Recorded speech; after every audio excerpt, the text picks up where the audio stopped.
next Snap and Read video, I'm going to show you how to use the Screenshot Reader. So what you'll notice here is once you click on it, I'm going to click and hold. And if you want to read this section, if I click and let go, it's not only going to highlight the text, but it will read it to you.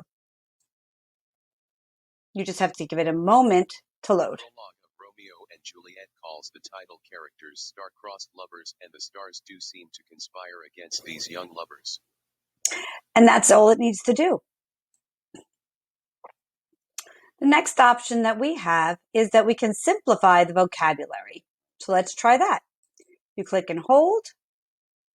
Now you'll notice that it opens it up in this new bar. And any term that's in italics, you can click on it and it will give you an easier version of the text. So if you look here, you'll see where prologue was. And if you look here, it says the first or introductory scene of Romeo and Juliet. So now you'll notice anytime I click on any of these words, it's going to change the way the text looks. So now these are two different options. We have the screen reader and simplified text. The next option that we have is right here.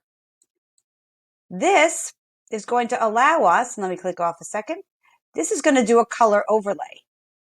So again, if I do the color overlay, you're going to notice now there's this gray, like a light green with gray.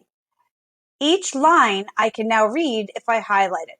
This is very helpful for students who really want to read one by one lines. Maybe they are, having eye fatigue or they're tired. This will allow them to do it one by one with each line. The last tool that I want to show you is this one right here, which you can't see right now. It's in grayed out, but I'm going to show you how this one works. To back into the Snap and Read, and we're going to do Show Outlines. Now, if I do Show Outlines and I click here, I can do different types of outlines. And you might say, well, what are outlines? These are your options.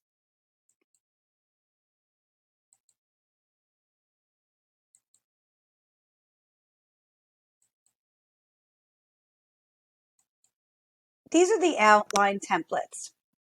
So I have a lot of them. I could do close reading. I can do character maps, highlighting. I could do a story map. So this could be something that's really, really helpful if you're trying to learn something, if you do need to do a compare and contrast on two features. So let's just say you needed to compare Romeo as a Montague and Juliet as Capulet. If I put this in, I now have an outline template. And now I can click here for the capturing of the text. So if I click here, off first, let's see. Now it says Romeo. And then I can go in here. Romeo is a Montague. And then I can say Juliet. Whoop, I made a mistake. Juliet is a Capulet. Again, now that I made this one as a mistake, I can actually click right here. You see where this mistake was? I could either add a link, I could indent it, or I can delete it, which I'm going to do right now. So it's okay to make a mistake. Again, any of these things can also be indented. So if I click here, and I want this to be my header, that's great. But if I wanted the Montague here to be indented, that's all I'd have to do. Again, Juliet is my header. If I want Capulet to be indented, I would indent. And that's it. I could have also replaced these topics up here.